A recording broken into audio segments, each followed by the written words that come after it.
until on the 26th of August, just less than 100 years ago, there's good news at last, and it comes from the unlikely location of the coast of West Africa, where a British ship, a Royal Navy ship, HMS High Flyer, has tracked down and cornered a converted German liner, the Kaiser Wilhelm der Große, the Wilhelm the Great. Before the war, the Wilhelm the Great had been one of the greatest of the ocean liners. For a time, it had held the blue riband for the fastest crossing of the Atlantic.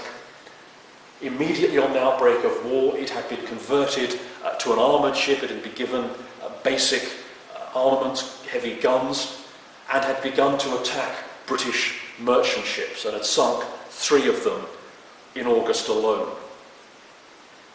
HMS High Flyer catches up with the Wilhelm der Große off Rio de Oro, off West Africa, on the 26th of August. The news of the battle is announced by Winston Churchill, the First Lord of the Admiralty, in the House of Commons on the 27th of August.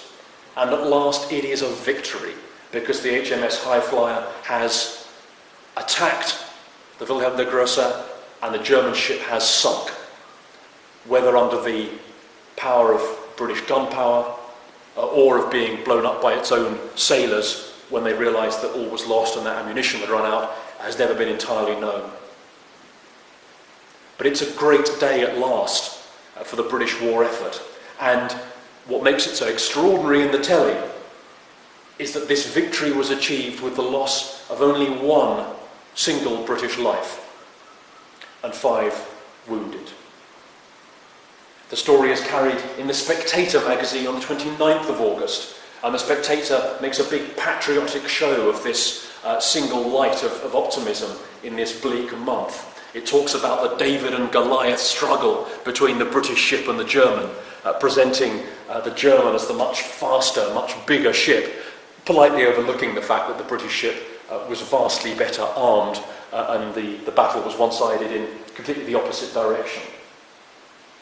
This, then, is the strategic story of August 1914, 100 years ago. What was happening in Port Isaac at that time?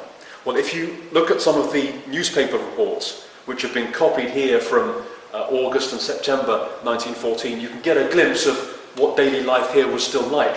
Lots of concern in the headlines about declining visitor numbers to the village during the summer season. Some things never change, but also the good ladies of the village starting to do war relief work and knitting socks for soldiers. One typical family in Port Isaac at the time was the Lobbs, a long-established Port Isaac family, Francis and Annie Lobb. Francis was a man of the sea, a ship's captain, and they had 7 children here in Port Isaac. 3 sons, Frank and Richard and Charles, and 4 daughters, Annie and Letty and Olive and Fanny. Their second son, Richard James, everyone called him Jim, was doing very well. Like his father, he followed the sea, and he was a good man with his hands. He'd been apprenticed as a carpenter to the Wilton boat builders here, and the Wiltons are names that also fill the casualty lists on the Port Isaac War Memorial. Jim Lobb ends up joining the Navy. He becomes a ship's carpenter. He's doing well. He's passing his exams, top of the class, being promoted. He's well respected on board ship. Back home, he's been a member of the United Methodist Church down the hill. On ship, he's the secretary for the Temperance League. And those of you who know the sea will know what a great position that was to be on a ship.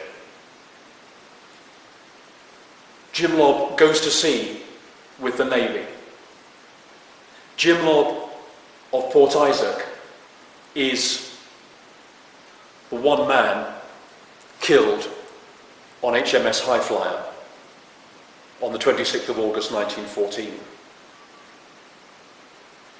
So that story of British optimism, of British success, that good news story for the nation, trumpeted through the newspapers and proclaimed in the House of Commons as a strategic victory, is, for one Port Isaac family, a disaster, a tragedy, the end of hopes.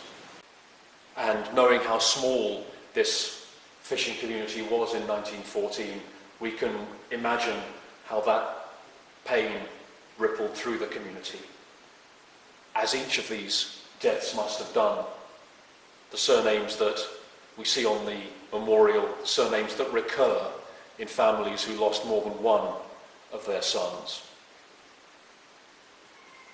And so when we try to grasp the great scale of the war, when we think of those images, we remember that those vast numbers are made up of individuals like the young men represented here. And when we think about the strategy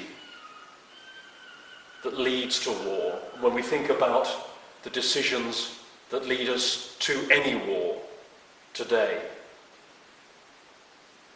we should remember the individuals who make up that story.